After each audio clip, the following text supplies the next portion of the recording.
Hello बच्चों, चलिए प्रश्न को पढ़ते हैं और समझते हैं। एक दीर्घवृत्त की नाभियाँ 0,1 तथा 0,-1 है और लघु अक्ष की लंबाई 1 इकाई है।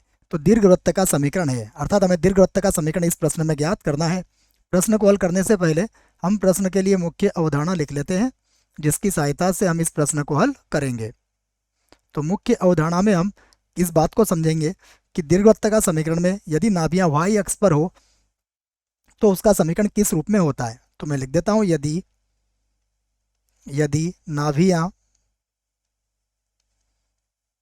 नाभियां y अक्ष पर हो अर्थात 0,±a e हो तो दीर्घवृत्त का समीकरण तो दीर्घवृत्त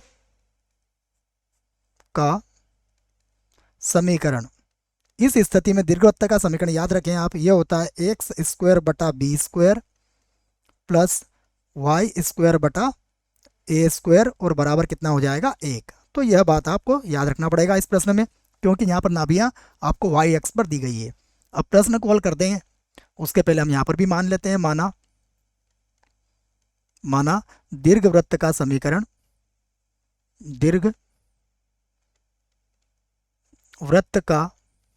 समीकरण देखिए जैसा हमने मुख्य उदाहरण में लिखा है उसी को मान लेंगे। ये होगा x² बटा b² प्लस y² बटा a² बराबर 1। ये मैंने समीकरण 1 बना दी। अब देखिए हमें दी हुई है यहाँ पर नाभियाँ, प्रश्न में हमें नाभियाँ दी हुई है। हम इसको एक बार और लिख लेते हैं, नाभियाँ दी गई हैं। अगर दोनों को मिला के भी लिख सकते हैं हम, यहाँ पर लिख देता हूँ मैं नाभियाँ। ये लिखा हमने नाभियाँ। देखिए प्रश्न की बात करें तो 0,±1 नाभि दी गई है और हमारे दीर्घवृत्त में नाभि कितनी होती है जो हमने माना है, ये होता है 0,±ae।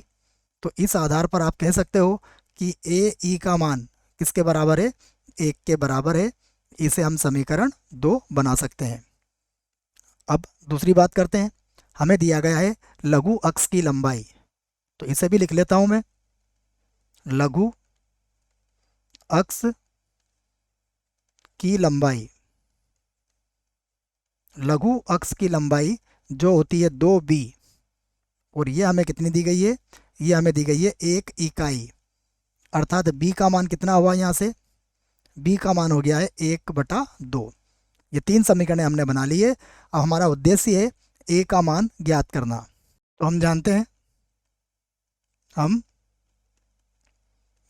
हैं एक सूत्र है हमारे पास, ये होता है b² बराबर a² और 1 माइनस हो जाएगा e²। यह भी सूत्र है, a b और e में संबंध। अब b का मान कितना है हमारे पास, b² हो जाएगा 1/2, यहाँ a के वर्ग का गुणा कर लो तो a² माइनस a² e² हो जाएगा। ये बनेगा 1/4 बराबर हो गया a²। और यहाँ पर देखिए a² e² हमें किसके बराबर दिया हुआ है, 1 के बराबर, तो ये 1² हो जाएगा।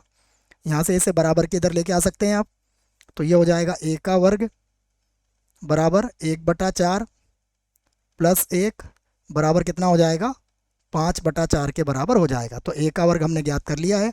अब हम उत्तर लिख सकते हैं। तो अतः दीर्घवृत्त का समीकरण, दीर्घवृत्त का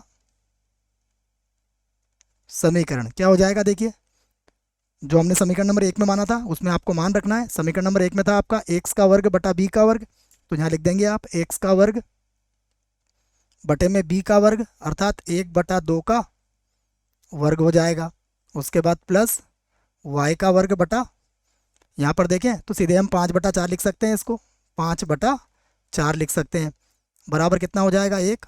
तो हम इसको हल करें तो ये हो जाएगा 4x² प्लस हो जाएगा 4y² बटा 5 बराबर 1। या फिर आप इसको ऐसा भी लिख सकते हो, 5 का लघुत्तम ले लो तो ये हो जाएगा 20x², यहाँ पर हो जाएगा 4 वाई का वर्ग और बराबर कितना हो जाएगा 5। तो यह भी हमारे प्रश्न का उत्तर होगा। आशा करता हूँ आपको इस प्रश्न का उत्तर समझ में आया होगा। धन्यवाद।